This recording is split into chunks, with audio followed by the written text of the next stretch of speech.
নমস্কার, আমি ডাক্তার মানবেন্দ্র মণ্ডল। Hello homeopathy YouTube চ্যানেলে আপনাদের সকলকে স্বাগত জানাই।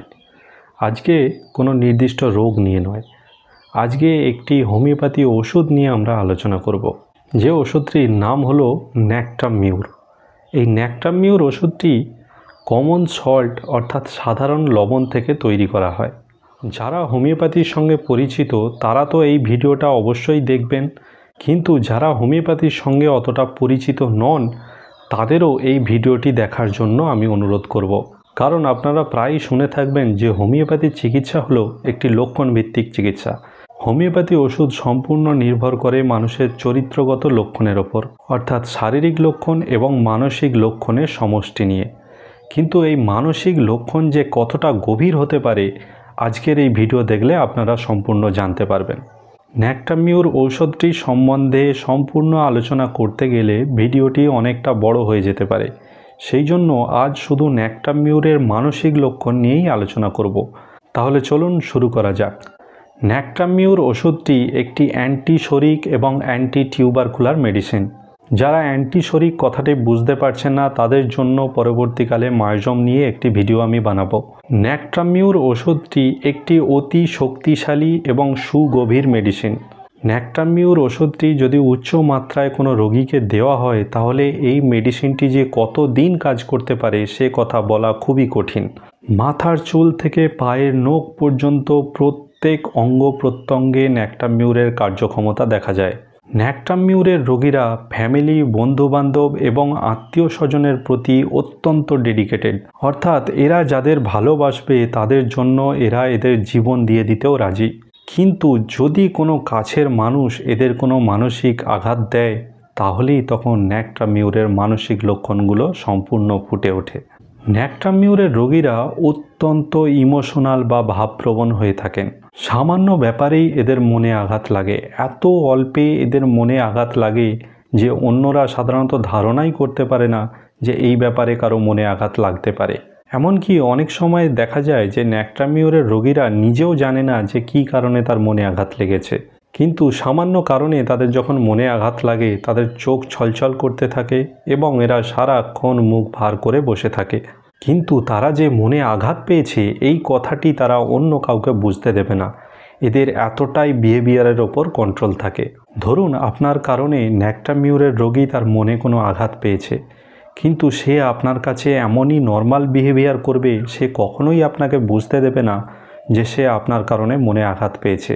সে মনে মনে যতই কষ্ট পাক না কেন আপনার সঙ্গে একদম নর্মাল ব্যবহার করবে এবং আপনাকে কোনো মতেই বুঝতে দেবে না যে সে আপনার কারণে কোনো মনে আঘাত পেয়েছে। এমনকি তার যদি কান্না পায় সে একটি ঘরের মধ্যে ঢুকে ঘর বন্ধ করে কেঁদে আসবে, কিন্তু যখন সে ঘর থেকে বেরোবে আপনি তাকে দেখে কোনো মতেই বুঝতে পারবেন না যে সে এইমাত্র অত্যন্ত দুঃখে ঘরে কান্নাকাটি করে এসেছে। এতটাই বিহেভিয়ারের ওপর কন্ট্রোল থাকে ন্যাক্টামিউরের রোগীদের। এদেরকে আপনারা ইন্ট্রোভার্টেড বলতে পারেন বা গুজগুজে স্বভাবের বলতে পারেন, কিন্তু এরা মনের কথা কখনোই প্রকাশ করবে না। তবে ন্যাক্টামিউর রোগীদের এই রকম বিহেভিয়ারের একটি নির্দিষ্ট কারণ আছে। ন্যাক্টামিউরের রোগীরা সবসময় চায় অন্যরা যেন নিজে থেকে তার অনুভূতি বুঝে যায়, কাউকে বোঝাতে না হয়। এই কারণেই এরা নিজের মনের অনুভূতিটা অন্যজনের কাছে প্রকাশ করতে চায় না।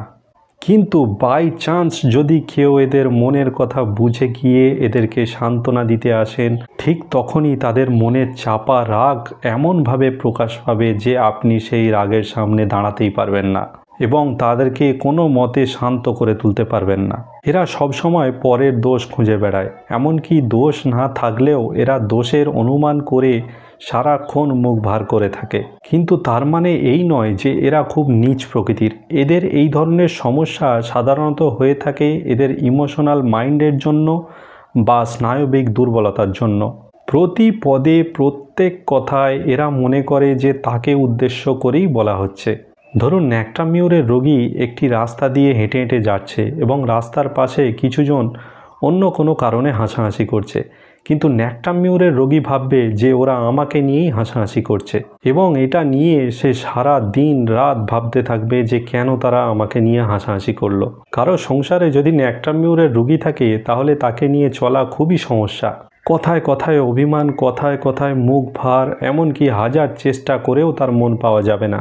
অন্য কেউ এদের মন বোঝা তো দূরের কথা, এরা নিজেদের মনের কথা বোঝে না। এই জন্য অনেক সময় নিজেদের দোষে নিজেরাই কষ্ট পেতে থাকেন। অথচ এই সময় যদি কেউ সান্ত্বনা দিতে যায় তাহলে তারা অত্যন্ত রেগে যায় এবং বিষণ্ণ হয়ে পড়ে। অতীতের অপ্রিয় কথা বা অপ্রিয় কোনো ঘটনা তারা কিছুতেই ভুলতে পারে না। দিন রাত সেই সম্বন্ধে চিন্তাভাবনা করে, এমনকি রাত্রের ঘুম পর্যন্ত উড়ে যায় এইসব সম্বন্ধে চিন্তা করতে গিয়ে। কেউ তার মনে আঘাত দিলে সেটা সে সহজে ভুলতেও পারে না এবং তাকে ক্ষমাও করে না। তবে এরা প্রতিহিংসা পরায়ণ নয়, পরে যে এরা প্রতিশোধ নেবে এরকম কোনো ব্যাপার নেই। আসল কথা হলো এদের ইমোশন। এরা এতটাই ইমোশনাল, এই কারণেই এদের এইসব সমস্যাগুলো হয়ে থাকে। অল্পেই তাদের মনে আঘাত লাগে এবং সেই আঘাত কিছুতেই শুকোতে চায় না। ন্যাক্টামিউর রোগীদের বুদ্ধি বিবেচনার মধ্যে একটু ব্যতিক্রমও দেখা যায়। এদেরকে আমরা একটু প্রেমিক ভাবাপন্নও বলতে পারি। অনেক সময় এরা অন্যের প্রতি আসক্ত হয়ে মনে মনে নানা রকম স্বপ্ন দেখে, ক্রমাগত তার কথাই ভাবতে থাকে এবং ভেবে ভেবে অসুস্থ হয়ে পড়ে।